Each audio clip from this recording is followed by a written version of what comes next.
तो hello friends, उम्मीद करता हूँ कि आपकी तैयारियाँ लगातार बढ़ती जा रही होंगी। और आज के इस कंटेंट्स में हम लोग Bihar BPSC 7th phase teacher examinations के लिए भारत के भूगोल पढ़ने जा रहे हैं। दोस्तों, इस वीडियो को बिना स्किप किए हुए शुरू से अंत तक देख जाइए। आपके लिए ये बहुत ही लाभप्रद साबित होने वाला है, क्योंकि भारत के भूगोल से संबंधित उन सारे बिंदुओं को हम आज इसमें समेटेंगे जिससे प्रश्न उससे आगे कोई प्रश्न आपका एग्ज़ाम्स में नहीं आने वाला है। तो उम्मीद करेंगे कि आप हमारे साथ शुरू से अंत तक ज़रूर बने रहिएगा। यदि चैनल पर नए हैं तो चैनल को सब्सक्राइब कर दीजिए और वीडियो को शुरू करने से पहले अब वीडियो को ज़रूर लाइक कर दीजिए। अपने दोस्तों में शेयर कर दीजिएगा यदि आप इससे लाभान्वित हुए तो। जैसा कि आपके पास मानचित्र दिखाई दे रहा है, ये इंडिया है और इस इंडिया को हम लोग पढ़ेंगे। घबराइए नहीं, एक एक करके हम लोग पढ़ेंगे। सबसे पहले जो मुख्य बिंदुएं हैं उस कंटेंट को हम समझने की कोशिश करेंगे, उसके बाद हम लोग मानचित्र पर आने की प्रयास करेंगे। तो दोस्तों, जैसे सबसे पहले हम यहाँ पर देखेंगे अवस्थित जो है, यानी कि भारत जो है उसकी अवस्थिति अगर देख लें, अगर स्थिति देख लें तो यह एशिया महाद्वीप के दक्षिण मध्य भाग में स्थित रहने वाला एक देश है। कुल मिलाकर इसकी कुल जो क्षेत्रफल है 32,87,263 किलोमीटर स्क्वायर, याद रखिएगा। उसके बाद बिंदुएं हैं कि यह वर्ल्ड का लगभग 2.43 या यूँ कहें कि 2.40 जो परसेंटेज भाग है उसके लैंड का या उसका जो धरती है उसका 2.43 हिस्सा बनाती है। और यहाँ पर कुल मिलाकर के 17.5% आबादी पूरे विश्व की निवास करती है। अगर देखेंगे दोस्तों आकार में भारत कैसा है, तो पूछा जाए कि आकार में भारत आपको कैसा दिखाई देता है, तो आकार में भारत जो है चतुष्कोणीय दिखाई देता है। एशिया महाद्वीप के दक्षिण मध्य भाग में स्थित रहने वाला यह एक प्रमुख देश है। दोस्तों, आगे हम लोग देखते चलेंगे कि यह भारत की एक बिंदु आती है कि भारत जो है यह भारतीय महाद्वीप क्या है। एक आपने सुना होगा कि भारत है और पाकिस्तान किस महाद्वीप का एक अंग है, तो भारतीय महाद्वीप। तो आइए महाद्वीप किसे कहेंगे उसको हम समझ लेंगे। कुछ ऐसे क्षेत्र होते हैं जिसके इर्द गिर्द में जो है छोटे छोटे देश बसे होते हैं और वहाँ पर एक ऐसा देश होता है जिसके नाम पर उनको पुकारा जाता है। ऐसे क्षेत्र को महाद्वीप के नाम से जानेंगे। और भारतीय महाद्वीप के अंतर्गत आने वाले कुल जो देशों की संख्याएं हैं वे 7 हैं। सबसे पहले भारतीय महाद्वीप का निर्माण कैसे होता है, तो सबसे पहले भारतीय महाद्वीप जो है उत्तर में हिमालय पर्वत और उसके बाद दक्षिण में हिंद महासागर, वहीं पर उत्तर पश्चिम में जो है हिंदू कुश और सोलेमान की श्रेणियाँ उपस्थित है। तो और उसके बाद वहीं पर उत्तर और पूर्व की बात करें तो पूर्वांचल की पहाड़ियां हैं। तो अब आपको उम्मीद करता हूं कि ये बिंदु समझ में आ गया होगा कि भारतीय महाद्वीप का मतलब क्या होता है। भारतीय महाद्वीप यानी कि वह क्षेत्र, भारत से रिलेटेड वह क्षेत्र जिसके छोटे छोटे राज्य इसके नज़दीक, छोटे छोटे देश इसके साथ आकर के जुड़े हुए हैं या कभी ना कभी वे इसके अंग लगभग रहे हुए हैं। ऐसी स्थिति में भारतीय महाद्वीप जो है उत्तर में हिमालय, दक्षिण में हिंद महासागर और उत्तर पश्चिम में हिंदू कुश श्रेणी और सुलेमान श्रेणी आती है। वहीं पर पूर्वांचल में यानी कि नॉर्थ और ईस्ट में यानी कि उत्तर और पूर्वी में पूर्वांचल की पहाड़ियाँ आती हैं। दोस्तों, इस बिंदु को ध्यान से रखिएगा, देखते रहिएगा। हिंद महासागर के बाद भारतीय महाद्वीप में आने वाले देश, इनकी संख्याएं कुल 7 है। तो भारत के इर्द गिर्द या भारतीय महाद्वीप में आने वाले जो देश हैं वे कौन कौन हैं, याद रखिएगा। 7 देशों में सबसे पहले भारत, बांग्लादेश, भूटान, मालदीव, नेपाल, श्रीलंका, पाकिस्तान, याद रखेंगे। ये कुल मिलाकर के 7 देश हैं, जिसमें देखिएगा म्यांमार कहीं आपको नहीं दिखाई दे रहा है। इस प्रकार से भारत, बांग्लादेश, भूटान, मालदीव, नेपाल, श्रीलंका और पाकिस्तान, ये जो 7 देश हैं उसको हम भारतीय महाद्वीप के उप महाद्वीप के नाम से जानेंगे। तो भारतीय उप महाद्वीप में उपस्थित रहने वाले, यहाँ पर उप कर देंगे, यहाँ पर महाद्वीप नहीं, यहाँ पर उप महाद्वीप। तो भारतीय उप महाद्वीप में आने वाले देशों की संख्याएं कुल कितनी हो जाएंगी दोस्तों, 7 हो जाएंगी, जिनको आप आंकड़ा देख चुके हैं। यदि भारत की चतुर्दिक सीमा की बात करें, अर्थात भारत के उत्तर, दक्षिण, पूर्व, पश्चिम में कौन कौन से बिंदुएं हैं, तो ये बहुत इंपॉर्टेंट होता है। बहुत बार पूछा गया है कि भारत के उत्तरी बिंदु का नाम क्या है, तो उत्तरी बिंदु का नाम दोस्तों इंदिरा कॉल है, जो कि वर्तमान लद्दाख केंद्र शासित प्रदेश में उपस्थित है। इंदिरा पॉइंट जो है यह ग्रेट निकोबार में है, याद रखेंगे। इंदिरा पॉइंट ग्रेट निकोबार में है। हम लेकर चलते हैं आपको मानचित्र पर, इसके बाद वो सब कुछ समझाने की कोशिश करेंगे। आगे है गौरमोता, यानी गुजरात में है। यह पश्चिमी भारत का यानी कि पश्चिमी छोर का बिंदु है और यह जो है पूर्वी छोर का बिंदु है, जिसको किविथू के नाम से जानते हैं। गौरमोता को गौहर मोता के नाम से भी, गहर मोती के नाम से भी जानते हैं। तो याद रखिएगा, उत्तरी बिंदु का नाम इंदिरा कॉल और दक्षिणी बिंदु का नाम क्या होगा, इंदिरा पॉइंट है, जो कि अंडमान निकोबार में है। लेकिन अगर क्वेश्चन ये पूछ दे दोस्तों कि बताइए कि भारत के मुख्य भूमि का दक्षिणतम बिंदु क्या है, तो भारत के मुख्य बिंदु, जिसको मुख्य भूमि हम बताएंगे मानचित्र पर ले जाकर, उसका जो मुख्य भूमि का दक्षिणतम बिंदु है वह कन्याकुमारी है। अब आइए आपको हम लेकर के चलते हैं मानचित्र पर। मानचित्र को ध्यान से देखिएगा दोस्तों, याद रखिएगा। सबसे पहले हम लोग यहाँ पर देखेंगे यह मान, यह जो है उत्तरी बिंदु है। उसके बाद हम लोग इसके नीचे जब चलेंगे तो यह वाली दक्षिणी बिंदु है। तो दक्षिणी बिंदु जो है उसका नाम कन्याकुमारी है। याद रखेंगे भारत की मुख्य भूमि का दक्षिणतम बिंदु कौन सा है, कन्याकुमारी, जो कि आपको दिखाई दे रहा है। और यह कन्याकुमारी तमिलनाडु राज्य में उपस्थित है। लेकिन दोस्तों यहीं पर आप देखिएगा यह वाली बिंदु जो है दक्षिणतम बिंदु है, जो कि अंडमान निकोबार का, ग्रेट निकोबार का एक भाग है। तो देख लीजिएगा, इससे अगर हम लोग मैच कराने की कोशिश करेंगे तो नीचे की मान यह आ रही है, यह वाली नीचे भाग आ रहा है इसके तुलना में। तो यह मुख्य भूमि है जिसको हम लोग प्रायद्वीपीय भारत के नाम से जानेंगे। और प्रायद्वीपीय भारत की अंतिम जो बिंदु होती है वह कन्याकुमारी है मुख्य भूमि का। लेकिन जब दक्षिणतम बिंदु संपूर्ण भारत का समुद्रिक हिसाब से भी लेकर के चलेंगे तो ये ग्रेट निकोबार में उपस्थित रहने वाला इंदिरा पॉइंट है। आगे बढ़ते चलते हैं। उत्तरी बिंदु आप समझ गए हैं, यहाँ पर दक्षिणी बिंदु समझ गए हैं। अब आइए हम लोग पूर्वी बिंदु आपको समझाने की कोशिश करेंगे। दोस्तों यहाँ पर जो दिखाई दे रहा है अरुणाचल प्रदेश, अरुणाचल प्रदेश में एक बिंदु है जिसका नाम है किबिथु। तो याद रखेंगे अरुणाचल प्रदेश में किबिथु है जो भारत का पूर्वी बिंदु कहलाता है। अगर यहाँ पर बात करें तो यहाँ पर देख लीजिए गौहरमोता है, या गौहरमोता इसका नाम पड़ेगा। इसको पश्चिमोत्तर बिंदु है दोस्तों, यह गुजरात राज्य में है। तो उम्मीद करता हूँ कि सब बिंदुएं कंप्लीट हो गई होंगी। यहाँ पर जो इंदिरा कॉल है वह लद्दाख में है, और वहीं पर बात करें कन्याकुमारी तमिलनाडु में है, और अंडमान निकोबार यानी ग्रेट निकोबार में दक्षिणतम बिंदु इंदिरा पॉइंट है। और यदि बात करें पूर्वी बिंदु का तो किबिथु है, और पश्चिमी बिंदु जो है अब आपका गौहरमोता या गौरमोता है। दोस्तों यहाँ से देखेंगे अगर तो ये वाली जो लाइन आपको दिखाई दे रही है यह भारत की लंबाई कहलाएगी, और यह भारत की चौड़ाई कहलाएगी। दोस्तों आप उम्मीद करिएगा कि भारत की लंबाई और क्या है, चौड़ाई है। जिन आकृतियों में लंबाई और चौड़ाई होता है वह चतुर्भुजाकार हो जाता है। यही कारण है कि भारत का जो मानचित्र होगा वो चतुष्कोणीय के रूप में माना जाएगा, चार कोनों वाली माना जाएगा। उम्मीद कीजिएगा लंबाई में भारत का मान ज़्यादा है, यह 3214 किलोमीटर है। याद रखिएगा मैंने यहाँ पर आंकड़ा लिखा भी है। और यदि भारत का चौड़ाई पूछ दे तो 2933 किलोमीटर उपस्थित है। अगर दोनों के बीच में अंतर पूछा जाए दोस्तों तो यह घटा देंगे तो 281 किलोमीटर आएगा। तो पूछा जाएगा भारत की लंबाई और चौड़ाई में कितने किलोमीटर का अंतर है, तो याद रखिएगा 281 किलोमीटर का। आगे बढ़ते चलते हैं, भारत के पड़ोसी राज्यों को देख लेते हैं। उससे पहले हम लोग भारत के जो है देशांतरीय विस्तार और अक्षांशीय विस्तार मानचित्र से समझेंगे। दोस्तों हम उम्मीद करेंगे कि आप ग्लोब देखे होंगे, जो ऐसे ऐसे लाइनें खींची गई होंगी इसको हम लोग क्या बोलेंगे, अक्षांशीय रेखा कहते हैं। और जो लाइनें इस पर ऐसे ऐसे खींची जाती है उसको हम लोग देशांतर कहते हैं। अर्थात इस प्रकार से अगर किसी देश की चीज़ों को बताया जाए इस प्रकार के माप करके तो ये वाली बातें देशांतरीय विस्तार कहले जाएगी, और जब ऐसे माप कर देखा जाए तो ये अक्षांशीय विस्तार कहलाएगा। उम्मीद करते हैं कि आपको ये बिंदुएं समझ में आ रही होंगी। तो अब यहाँ से देख लीजिए हम लोग ऐसे लेकर के माप रहे हैं, ध्यान से देखिएगा, हम इन चीज़ों को ऐसे लेकर के माप रहे हैं। यही कारण है कि हम इसका नामांकन कैसे करेंगे, तो आइए देख लेते हैं। और ऐसे जो मापे जाएंगे वो देशांतरीय कहलाएगा। तो पूछा जाएगा भारत की देशांतरीय विस्तार क्या है, तो 68 डिग्री 7 मिनट जो है से लेकर के, यानी कि पश्चिम से लेकर के, और 97.25 डिग्री या 97 डिग्री 25 मिनट जो है वह पूरब की तरफ है। तो याद रखेंगे पूरब से पश्चिम की तरफ जब हम बातें करेंगे तो देशांतरीय विस्तार कहलाता है, और उत्तर से दक्षिण की तरफ बात करें तो अक्षांशीय। तो देशांतरीय विस्तार भारत की क्या हो जाएगी, 68 डिग्री 7 मिनट से 97 डिग्री 25 मिनट तक। याद रखेंगे यहाँ पर देखेंगे जो देश इसका अक्षांशीय विस्तार होगा 37 डिग्री और 6 मिनट से लेकर के, और वो देख लीजिएगा दक्षिण की तरफ, उत्तर दक्षिण की तरफ 8 डिग्री 4 मिनट तक। लेकिन अगर पूछ दे, ये मुख्य भूमि की है, मुख्य भूमि का जो देशांतरीय विस्तार होगा 37 डिग्री 6 मिनट से लेकर के, और वो 8 डिग्री 4 मिनट तक हो जाएगी। लेकिन अगर पूरे भारत की पूछा जाए तो देखिए दोस्तों ये वाला जो है नीचे पड़ने लगेगा। तो जैसे जैसे नीचे की तरफ घसकेंगे वो डिग्री मान कम हो जाएगा।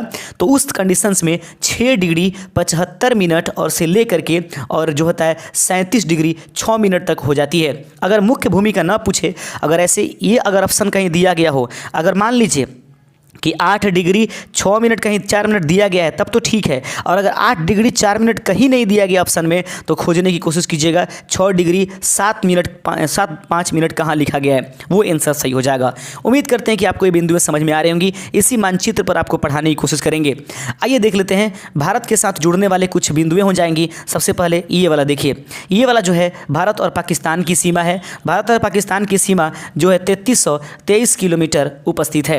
आगे देखेंगे यहाँ पर ये जो है अफगानिस्तान है, 106 किलोमीटर भारत के साथ सीमा साझा करती है। हालांकि यह वाला क्षेत्र जो है पीओके में आता है। यह भारत के नाम पर तो है, लेकिन भारत को अभी इसमें किसी प्रकार का कोई ये मतलब हक है इसका, लेकिन अभी ये हमारे भारत के पकड़ में नहीं है। भारत और चीन के साथ 3488 किलोमीटर की सीमा है, तो याद रखेंगे 106 किलोमीटर अफगानिस्तान के साथ, भारत और पाकिस्तान के साथ 3323 किलोमीटर है। वहीं पर भारत और नेपाल के साथ 1751 दिखाई दे रहा है। भारत और भूटान के साथ 699 आपको दिखाई दे रहा है। सबसे लंबी सीमा अगर भारत का किसी देश के साथ लगता है तो ये क्रीक के माध्यम से, ये वाले जो बिंदु हैं दोस्तों, एक क्रीक कहलाती है। क्रीक के माध्यम से, क्रीक के वजह से भारत और बांग्लादेश के बीच में सबसे बड़ी जो है सीमा रेखा का निर्माण होता है, जो कि भारत और बांग्लादेश के बीच में कहलाता है, और इसका कुल आंकड़ा हो जाएगा 4096। याद रखेंगे, आप देख पा रहे होंगे 4096 किलोमीटर जो है भारत और बांग्लादेश के साथ सीमा रेखा का निर्माण होता है।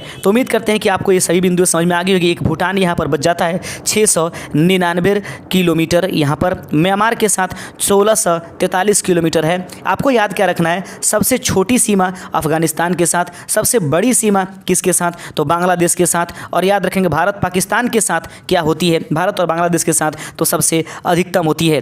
दोस्तों सबसे ज़्यादा ज़रूरत ये बात की है कि अब हम ये जानने की कोशिश करेंगे कि कौन सी रेखा किसके साथ गुजरती है या किस सीमा को किस नाम से जाना जाता है। ये एग्जाम्स में क्वेश्चन पूछे जाते हैं, तो ये पॉइंट हम लोग पढ़ चुके हैं।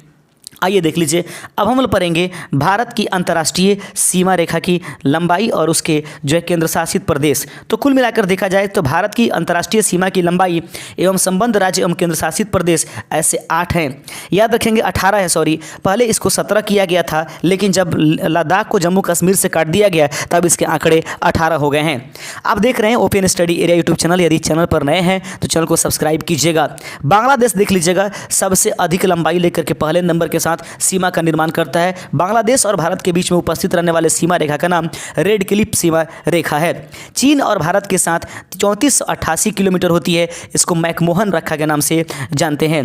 फिर आगे है पाकिस्तान के साथ 3323 किलोमीटर होती है, इसको भी रेड क्लिफ कहा जाता है। तो बांग्लादेश और पाकिस्तान पहले एक पाकिस्तान के नाम से ही जाने जाते थे, अतः रेड क्लिफ ही दोनों का नाम हो जाएगा। नेपाल के सीमा के साथ जो साझा होती है 1751, इसका सीमा का नाम नहीं है। अभी फिलहाल म्यांमार के लिए सीमा का नाम नहीं है। भूटान के साथ सीमा का नाम नहीं है। उसके बाद अफगानिस्तान के साथ याद रखिएगा, अफगानिस्तान के साथ भारत का 106 किलोमीटर सीमा साझा होता है और उसका नाम डुरंड रेखा है। तो याद रखिएगा, पूछ देगा भारत और अफगानिस्तान के बीच में कौन सी रेखा काम करती है, तो याद रखिएगा डुरंड रेखा काम करती है। अगला बिंदु है कि बताइए बांग्लादेश के साथ भारत के कितने राज्य या केंद्र शासित प्रदेश मिलते हैं, तो 5, चीन के साथ 5, पाकिस्तान के साथ 5, नेपाल के साथ 5, म्यांमार के साथ 4, भूटान के साथ 4 और अफगानिस्तान के साथ 1, जिसका नाम है लद्दाख। तो याद रखेंगे भारत के साथ जो कुल देशों की संख्याएं हैं जिसके साथ सीमा साझा होती है उनकी संख्याएं 7 है। तो शुरू में क्या याद रखिएगा, बांग्लादेश, चीन, पाकिस्तान। याद रखें शुरू में बड़े बड़े देशों का नाम याद रखिएगा, बांग्लादेश, चीन, पाकिस्तान और नेपाल। ये 4 देश ऐसे हैं जिनके साथ भारतीय राज्यों के या केंद्र शासित प्रदेशों के 5-5 राज्य केंद्र शासित साझा करते हैं अपने सीमा का। बाकी म्यांमार, भूटान के साथ 4-4 और अफगानिस्तान के साथ कितने हो जाएंगे, 1 हो जाएगा। याद रखिएगा बांग्लादेश, चीन, पाकिस्तान और नेपाल के साथ 5-5 राज्य या केंद्र शासित प्रदेश सीमा का साझा करते हैं। वहीं पर म्यांमार और भूटान के साथ 4-4, अफगानिस्तान के साथ सबसे कम यानी कि 1 और अफगानिस्तान की सीमा सबसे छोटी है 106 किलोमीटर जो है भारत के साथ सीमा साझा करती है। बांग्लादेश का सबसे अधिक है। उम्मीद करता हूँ कि बिंदु समझ में आई होंगी। आइए अब देख लेते हैं भारत का विस्तार। भारत उत्तरी पूर्व गोलार्ध में उपस्थित है, यानी कुल मिलाकर के देखा जाए कि अगर यह ग्लोब है इसको ऐसे काट दें तो ये भारत यहाँ पर उपस्थित है उत्तर और पूरब में। याद रखेंगे भारत उत्तरी पूर्वी गोलार्ध का एक हिस्सा है।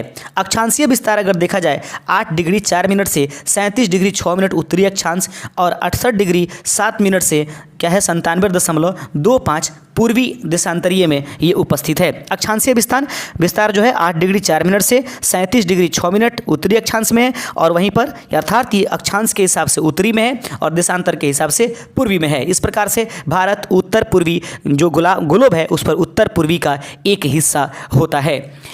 आप लगातार हमारे साथ बने रहिएगा। इसको शुरू से अंत तक जरूर देख जाइए। अंत में हम आपको MCQ कराएंगे, उसको जरूर आप जमें कमेंट करके हमें जवाब देने की कोशिश कीजिएगा कि आप कितना आंसर सही कर पा रहे हैं। अंडमान निकोबार के साथ अंडमान और निकोबार को अगर हम लोग शामिल कर लें तो वही बता रहा हूँ कि 8 डिग्री जो होगा 6 मिनट में बदल जाएगा और यह 45 हो जाएगा, यानी कि 4-5 मिनट हो जाएगा। और लेकिन ऊपर वाला छोर जो है उत्तरी वाला मान वह बराबर हो जाएगा। आप देखेंगे अंडमान निकोबार का दूसरा नाम क्या है, तो अंडमान निकोबार का दूसरा नाम जो होता है अन्य नाम पैगमेलियन पॉइंट या पार्सन पॉइंट है। याद रखिएगा, अंडमान निकोबार का दूसरा नाम जो है वह क्या है, पैगमेलियन पॉइंट या पार्सन पॉइंट। अंडमान निकोबार में भारत का दक्षिणतम बिंदु इंदिरा पॉइंट पाया जाता है।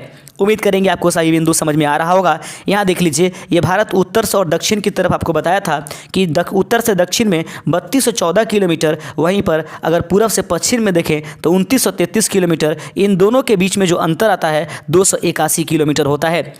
आगे बढ़ते चलते हैं। अगला पॉइंट है कि 23.5 डिग्री उत्तरी अक्षांश को हम और आप ग्लोब पर कर्क रेखा के नाम से जानते हैं। तो क्वेश्चन पूछ देगा 23.5 डिग्री उत्तरी अक्षांश का नाम क्या है, कर्क रेखा, और 23.5 डिग्री दक्षिणी अक्षांश का नाम क्या है, मकर रेखा।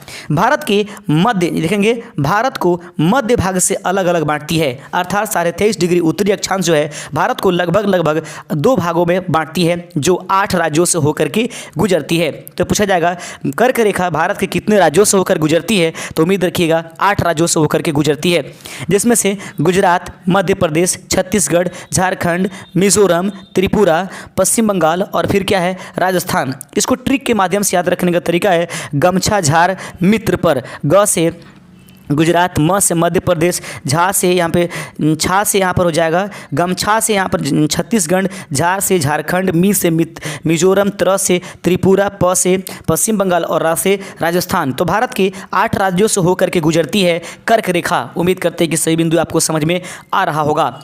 आगे बिंदु है भारत के यानी ईस्ट अर्थात पूर्व और पश्चिम के में सूर्योदय के समय में 2 घंटे का अंतर है। तो पूछ देगा भारत के किस राज्य में सबसे पहले सुबह होता है, तो पूर्वी छोर पर उपस्थित रहने वाले किबुथ अर्थात जो आंध्र प्रदेश है वहाँ पर सबसे पहले क्या होता है, सूर्योदय होता है और सबसे पहले शाम वहीं पर होती है। वहीं पर सूर्योदय सबसे बाद में जम्मू कश्मीर वाले क्षेत्र की तरफ होता है। वहीं पर ये मतलब जम्मू कश्मीर नहीं, गुजरात वाले क्षेत्र में होता है जहाँ पर गौहर्म होता है, और वहाँ पर 2 घंटे लेट से क्या होता है, तो सूर्यास्त होता है। सूर्योदय 2 घंटा बाद से और सूर्यास्त 2 घंटा लेट से होता है। उम्मीद करते हैं कि सही बिंदु समझ में आ रही, बने रहिए हमारे साथ। भारत की स्थलीय एवं तटीय सीमा, भारत के स्थलीय एवं तटीय सीमा को समझिए। भारत की स्थलीय सीमा जो है 15,200 किलोमीटर है, अर्थात वहीं पर मुख्य भूमि की तटीय सीमा अगर देखें 6100 किलोमीटर उपस्थित है। तो भारत की स्थलीय सीमा अगर पूछ दे एग्जाम्स में तो याद रखिएगा 1500 किलोमीटर। वहीं पर मुख्य भूमि की तटीय सीमा अगर पूछी जाए तो 6100 किलोमीटर है। अगर द्वीपों के साथ यानी कि छोटे छोटे जो द्वीप जो है सागरों में जो फंसे हुए हैं उनको भी सम्मिलित कर लें तो भारत की कुल जो तटीय सीमा हो जाती है वह 7516.6 किलोमीटर हो जाती है। अगर इन दोनों को हम लोग मिला दें, एक साथ मिला करके पढ़ने की कोशिश करें तो 15,200 को 7,516.6 के साथ अगर मिलाएंगे तो भारत का कुल तटीय और स्थलीय सीमा का योग जो हो जाए 22,716। याद रखेंगे 22,716.6 किलोमीटर भारत की कुल समुद्रिक और क्या तटीय सीमा, दोनों को मिला दिया जाए स्थलीय सीमा और कुल तटीय सीमा तो 22,716.6 किलोमीटर आती है, जो आपके पास बताया गया है। आगे बिंदु है दोस्तों कि फिर अगला देख लेंगे। अगला बिंदु हम देखेंगे और अगले बिंदु में कहता है कि पड़ोसी देशों के साथ लगने वाले राज्य, तो 17 ऐसे राज्य हैं जिनके साथ हमारे मतलब पड़ोसी देशों के साथ हमारी सीमा लगती है। लेकिन एक निर्माण हो जाने के बाद, याद रखेंगे लेह लद्दाख के अलग हो जाने के बाद, जम्मू कश्मीर और लद्दाख को अलग हो जाने की वजह से 17 प्लस अब 1 आंकड़ा बढ़ चुका है, 18 हो जाएगा। आगे देखेंगे जिसमें केंद्र शासित प्रदेश और राज्य दोनों शामिल है। कहता है कुल 9 राज्य और 4 देखेंगे 4 जो केंद्र शासित प्रदेश हैं वो समुद्र तट से लगे हुए हैं। तो क्वेश्चन पूछ देगा कि बताइए भारत के कुल कितने राज्य जो है समुद्री तट से लगे हुए हैं, तो 9, और कुल कितने राज्य और यूनियन टेरिटरी अर्थात कुल मिलाकर के केंद्र शासित प्रदेश कितने से मिले हुए हैं, तो इनकी संख्याएं 9, 4, 13 हो जाएगा। आगे देखते चलिएगा, यूनियन टेरिटरी में हम देखेंगे उससे पहले हम राज्य देख लेते हैं। राज्यों में अगर सबसे बड़ा तट किसी का है तो याद रखेंगे गुजरात का है। राज्यों में अर्थात याद रखें किस राज्य का जो तटीय इलाका है वह किसी देश के साथ सबसे अधिकतम रूप से जुड़ी हुई है, तो वो हो जाएगा गुजरात, याद रखेंगे। और किस राज्य का जो तटीय सीमा है वह किसी तटीय सीमा देश के साथ नहीं, तटीय सीमा जो है सबसे कम है, तो गोवा का तटीय सीमा 101 किलोमीटर है। वही गुजरात का तटीय सीमा 1214.70 किलोमीटर है। राज्यों में सबसे बड़ा गुजरात की तटीय सीमा है और राज्यों में सबसे छोटी तटीय सीमा गोवा का है। अंडमान निकोबार सबसे ज़्यादा सीमा का साझा करता है, 1962 किलोमीटर यह साझा करता है अपना। दादर और नगर हवेली जो है मात्र 42 किलोमीटर। तो याद रखिएगा क्वेश्चन अगर पूछ दे कि कौन सा राज्य जो है सबसे अधिक तटीय सीमा बनाता है तो गुजरात, सबसे कम कौन राज्य गोवा, सबसे अधिक कौन सा केंद्र शासित प्रदेश अंडमान निकोबार, सबसे कम दादर और नगर हवेली, याद रखिएगा। आगे है क्षेत्रफल के हिसाब से विश्व में 7वां देश जो है भारत है, वहीं पर सबसे बड़ा देश रूस है। रुक यूएसए, चाइना, ब्राज़ील, ऑस्ट्रेलिया तुम्हें देख लेंगे। अगर इस ट्रिक को आप याद रख लेते हैं तो पता चल जाएगा। तो रूस जो है पहले स्थान पर, कनाडा दूसरे स्थान पर, संयुक्त राज्य अमेरिका, चीन, ब्राज़ील, ऑस्ट्रेलिया और सबसे अंत में यानी कि 7वें नंबर पर अपना भारत आता है। आगे देखते हैं जनसंख्या के हिसाब से भारत का पूरे विश्व में दूसरा स्थान है, वहीं पर भारत का जो स्थान है वह ये क्षेत्रफल के हिसाब से 7वां स्थान है। उत्तर प्रदेश की सीमा सर्वाधिक 8 राज्यों से जाकर के मिलती है और याद रखेंगे भारत का सबसे बड़ा राज्य क्षेत्रफल के हिसाब से राजस्थान है और सबसे छोटा राज्य जो है वो क्षेत्रफल के हिसाब से गोवा है। जनसंख्या के हिसाब से देख लिया जाए तो सबसे बड़ा राज्य उत्तर प्रदेश है और सबसे छोटा जो राज्य है वह सिक्किम है। उम्मीद करता हूं कि सभी बिंदु आपको समझ में आ रही होंगी। आगे देख लेंगे कुछ राज्य दिए गए हैं। अंडमान निकोबार द्वीप समूह 1962 इसके साथ आता है। गुजरात जो है यहाँ पर दिया गया है 1214 किलोमीटर, ये सब हम बिंदुएं पढ़ा दिए हैं। सबसे कम जो होती है वह किसके साथ होती है देख लीजिए, दादर और नगर हवेली के साथ मात्र 42.50 जो रहता है किलोमीटर साझा होती है ये तटीय सीमा का। आगे बढ़ते चलते हैं। भारत देश का नाम जो है कुछ मुख्य बिंदुएं अब देख लेते हैं। प्रमुख बिंदुएं हैं जो कि क्वेश्चन पूछे जाते हैं। हमारे देश का नाम भारत है, अन्य नाम आर्यवर्त, जम्बूद्वीप, भारतवर्ष, हिंदुस्तान, इंडिया, ये भारत के ही नाम है। राजधानी इसकी नई दिल्ली है। भौगोलिक स्थिति उत्तरी पूर्वी गोलार्ध में उपस्थित है। ज्यामितीय आकृति भारत की जो है चतुष्कोणीय है, याद रखिएगा। ये विस्तार आपको पढ़ाया जा चुका है, इससे आगे हम लोग निकलने की कोशिश करेंगे। मानक समय जो होती है 82.5 डिग्री पूर्वी देशांतर से मापी जाती है, जो हमारे प्रयागराज के इलाहाबाद के समीप मिर्जापुर के समय ग्रीनविच से होकर के निकलता है, जो 5 घंटे 30 मिनट आगे है मानक समय से। याद रखेंगे जो ग्रीनविच से 5.5 घंटा आगे निकल जाता है।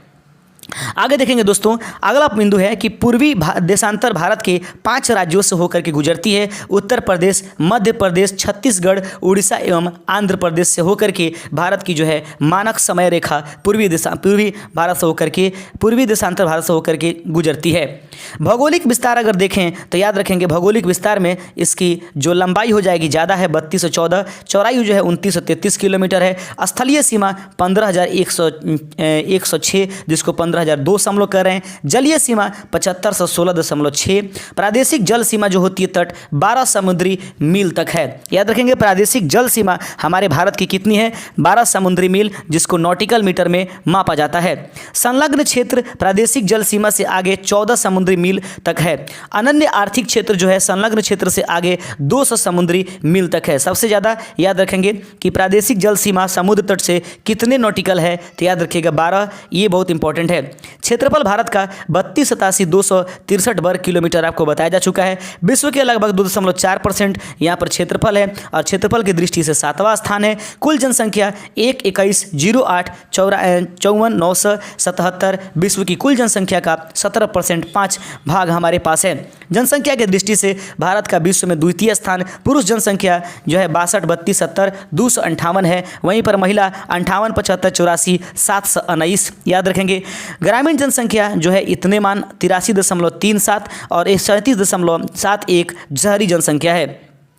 दशकीय जनसंख्या वृद्धि भारत की कितनी रहेगी तो 2001 से 2011 तक 17.64 बहुत इंपॉर्टेंट। भारत की लिंगानुपात कितनी है 943 और शिशु लिंगानुपात 918 जिसको कहीं कहीं 919 भी लिखा गया है, घबराएं नहीं। जनसंख्या 382 व्यक्ति प्रति वर्ग किलोमीटर पर बसते हैं। कुल साक्षरता जो भारत की है वो 74.04 है। उसके बाद 82.14% पुरुष साक्षरता। महिलाएं जो है 65.46% पढ़ी हुई हैं। अनुसूचित जाति जो जनसंख्या है वह 20,13,78,086 है। कुल जनसंख्या का 16.6% हमारे देश में अनुसूचित जाति की संख्या बसती है। वहीं पर अनुसूचित जनजाति जो हमारे देश में 8.6% है जिसकी कुल आंकड़ा 10,42,81,034 है।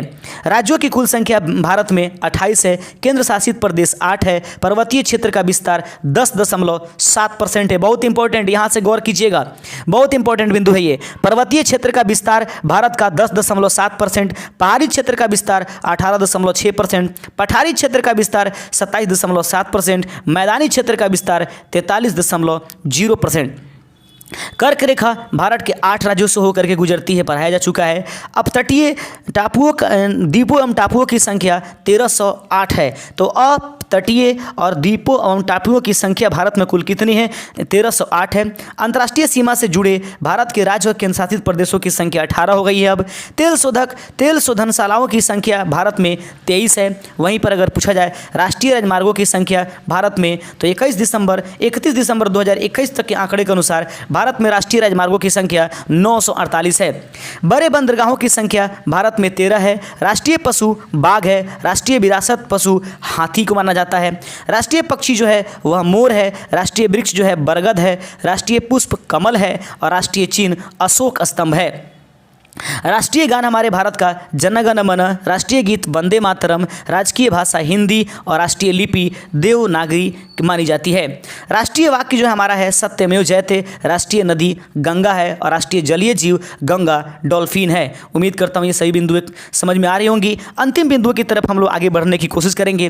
भारत के महत्वपूर्ण चैनल कौन कौन से हैं तो भारत के महत्वपूर्ण चैनलों में 9 डिग्री चैनल किसको किसको अलग करती है। लक्षद्वीप और मिनिकायस के मध्य से होकर के गुजरने वाली डिग्री चैनल जो होती है 9 डिग्री चैनल है। उसके बाद 8 डिग्री चैनल मालदीव और मिनिकाय से, याद रखिएगा 9 डिग्री कहाँ से लक्षद्वीप और मिनिकाय से और 8 डिग्री किससे मालदीव और मिनिकाय से, ये ज़्यादा याद रखना है। और उसके बाद इसको थोड़ा सा भुला देना है और थोड़ी देर के लिए याद रखिएगा, ये याद रखना है। 10 डिग्री चैनल जो होती है वह कहाँ से होकर गुजरती है अंडमान और निकोबार मध्य से होकर के गुजरती है 10 डिग्री चैनल।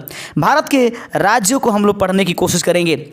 आइए भारत की राज्य राजधानी को आराम से एक बार देख लेते हैं ताकि ये भी इंपॉर्टेंट रहे। लद्दाख की राजधानी लेह, सुन रहे हैं, श्रीनगर जो है श्रीनगर और जम्मू कश्मीर की 2 राजधानियां हैं। आगे देखते चलिएगा हिमाचल प्रदेश की राजधानी शिमला है। पंजाब की राजधानी चंडीगढ़, हरियाणा की राजधानी भी चंडीगढ़ और उत्तराखंड की राजधानी देहरादून, याद रखते चलिएगा। उसके बाद है दिल्ली की राजधानी दिल्ली ही है। उत्तर प्रदेश की राजधानी लखनऊ है और आप लोग देख चुके हैं उत्तराखंड का कहाँ पर देहरादून। जयपुर जो है राजस्थान की राजधानी है। गांधीनगर गुजरात की राजधानी है। वहीं पर मध्य प्रदेश की राजधानी भोपाल है। और आगे बढ़ते चलिएगा बिहार की राजधानी पटना, छत्तीसगढ़ का रायपुर और झारखंड की राजधानी रांची है। और वहीं पर उड़ीसा की राजधानी भुवनेश्वर। आगे देख लेंगे 7 सिस्टर को हम लोग तुरंत देखने जा रहे हैं, लेकिन उससे पहले सिक्किम की राजधानी कहाँ है गंगटोक, याद रखिएगा। अगला बिंदु बिंदु हम आपको बताने की कोशिश करेंगे। अरुणाचल प्रदेश की राजधानी जो है वह कहाँ चलेगा, ईटानगर। और मेघालय की राजधानी जो होगा आपके पास शिलोंग, असम की राजधानी दिसपुर और नागालैंड की राजधानी कोहिमा, मणिपुर की राजधानी इम्फाल, आप देखते चलिएगा। मिजोरम की राजधानी जो है आइजोल है और त्रिपुरा की राजधानी अगरतला है। पश्चिम बंगाल की राजधानी कोलकाता है। उड़ीसा की राजधानी जो होगा आपके पास भुवनेश्वर, छत्तीसगढ़ की राजधानी रायपुर और झारखंड की राजधानी रांची है। बस एक बार आपके दिमाग में बस लाने की कोशिश कर रहा हूं, वरना आपको याद तो जरूर होगा। तुरंत हम एमसीक्यू आपको कराने वाले हैं। तेलंगाना की राजधानी हैदराबाद और आंध्र प्रदेश की राजधानी अब नया अमरावती बन गया है। आगे बढ़ते चलते हैं। तमिलनाडु की राजधानी आप लोग देख रहे होंगे, आप लोग को पता ही होगा, इसमें कोई दिक्कत नहीं है। चेन्नई से आगे हम लोग बढ़ने की कोशिश करेंगे। केरल की राजधानी जो होगा वह तिरुवनंतपुरम है, याद रखिएगा। कर्नाटक की राजधानी जो है वह बेंगलुरु है, याद रखिए। और फिर उसके बाद गोवा की राजधानी पणजी है, आप लोग यहाँ तक देख चुके हैं। महाराष्ट्र की राजधानी जो होगा मुंबई होगी और उसके बाद यहाँ पर देखते चलेंगे। तो उम्मीद करते हैं कि सारे राज्यों को भी हम लोग एक एक करके देख चुके हैं। अब बारी आ जाती है हमारे पास किसका, लक्षद्वीप की राजधानी अगर पूछते तो करावती याद रखेंगे, कवरत्ती। और यहाँ तक आइए हम अपने देखने चलेंगे अपने एमसीक्यू को। तो एमसीक्यू में पहला क्वेश्चन अब आपकी बारी है कि अब आप इसका आंसर एक एक करके देते चलिए। तो पहला क्वेश्चन हम आपके सामने रखने जा रहे हैं और लगातार आंसर करते चलिएगा। भारत की जलवायु कैसी है, उष्ण, उपोष्ण, मानसूनी या नॉन? तो भारत की जलवायु जो दोस्तों मानसूनी जलवायु है। विश्व के कुल क्षेत्रफल का कितना प्रतिशत भारत में है? तो विश्व के कुल क्षेत्रफल का भारत में 2.4% है। किस देश की सीमा भारत के साथ सबसे कम लगती है? तो किस देश की सीमा भारत के साथ सबसे कम सीमा का साझा करती है? अफगानिस्तान। आइजोल किस राज्य की राजधानी है? तो आइजोल किस राज्य की राजधानी है? राइट आंसर हो जाएगा, बता दीजिए आप लोग, मिजोरम। मिजोरम की राजधानी आइजोल है। भारत के मुख्य भूमि का उत्तरी बिंदु कौन सा है? तो भारत के मुख्य बिंदु का उत्तरी बिंदु आपसे पूछा जा रहा है, उम्मीद करेंगे कि आप बता दीजिएगा। तो भारत के उत्तरी बिंदु का जो मुख्य भूमि का उत्तरी बिंदु का इंदिरा कौल उसका नाम है। आप कन्याकुमारी मत पूछिएगा, कर दीजिएगा, क्योंकि यहाँ पर उत्तरी बिंदु पूछा गया है, दक्षिणी बिंदु नहीं। भारत की स्थलीय सीमा की कुल लंबाई कितनी है? तो भारत की स्थलीय सीमा की कुल लंबाई जो दोस्तों आप लोग को पता होगा स्थलीय सीमा कितनी है, आप लोग सभी जानते होंगे, 15,200 याद रखेंगे। आगे बढ़ते चलते हैं। ग्लोब पर खींचे गए, ध्यान से देखते चलिएगा। अगला प्रश्न आपके सामने जो है दिखाई दे रहा होगा कि ग्लोब पर खींचे गए 23.5 डिग्री नॉर्थ अक्षांश को निम्नलिखित में से क्या कहते हैं? कर्क रेखा के नाम से जानते हैं। भारतीय उपमहाद्वीप में कौन सा देश शामिल नहीं है? भारतीय उपमहाद्वीप में कौन सा देश शामिल नहीं है? श्रीलंका शामिल है, मालदीव शामिल है, नेपाल शामिल है, चीन शामिल नहीं है। ऑप्शन नंबर सी इसका आंसर हो जाएगा। आगे क्वेश्चन है, क्षेत्रफल के हिसाब से भारत का दूसरा सबसे बड़ा राज्य कौन सा है? तो क्षेत्रफल के हिसाब से दूसरा सबसे बड़ा राज्य जो है दोस्तों वह मध्य प्रदेश एमपी है। ऑप्शन नंबर सी इसका सही आंसर हो जाएगा। सबसे बड़ा राज्य राजस्थान है। आगे है, भारत का उत्तर से दक्षिण की लंबाई कितनी है? देखिए उत्तर से दक्षिण पूछा गया है, ऑप्शन नंबर सी इसका सही आंसर है। 3214 किलोमीटर भारत का उत्तर से दक्षिण की लंबाई है। आगे प्रश्न है कि भारतीय उपमहाद्वीप में हिंदकुश श्रेणियां हैं। तो भारतीय उपमहाद्वीप में हिंदकुश जो श्रेणियां हैं वह किस दिशा में पाई जाती है? तो याद रखिएगा वेस्ट से किधर चलेंगे हम लोग, यहाँ पर ऑप्शन थोड़ा सा नहीं दिया गया है, इसको याद रखिएगा। भारतीय उपमहाद्वीप में इसको बना लीजिएगा नॉर्थ से वेस्ट की तरफ, इसको कर लीजिए नॉर्थ से, ऑप्शन नंबर सी कर लीजिएगा। नॉर्थ से वेस्ट की तरफ जो है वह हिंदुकुश की श्रेणियाँ और सुलेमान की श्रेणियाँ हैं, जो कि ऑप्शंस में नहीं दिया गया है। आगे क्वेश्चन है कि हिंद महासागर का पूर्वी भाग निम्नलिखित में से क्या कहलाता है? तो हिंद महासागर का पूर्वी भाग जो है दोस्तों वह बंगाल की खाड़ी के रूप में विस्तृत हुआ है। भारत की समुद्रिक दूरी कितना नॉटिकल है? भारत की समुद्रिक दूरी लगभग कितने नॉटिकल है? Right answer option number C हो जाएगा 12 नॉटिकल। तो जितने लोगों ने शुरू से अंत तक हमारे साथ जुड़ करके और हमारा सहयोग किया और इसमें अपने नॉलेज लेवल को और आगे बढ़ाया, उसके लिए शुक्रिया। फिर से कह रहे हैं, रिक्वेस्ट कर रहे हैं, चैनल पर अगर नए हैं चैनल को सब्सक्राइब जरूर कर दीजिएगा।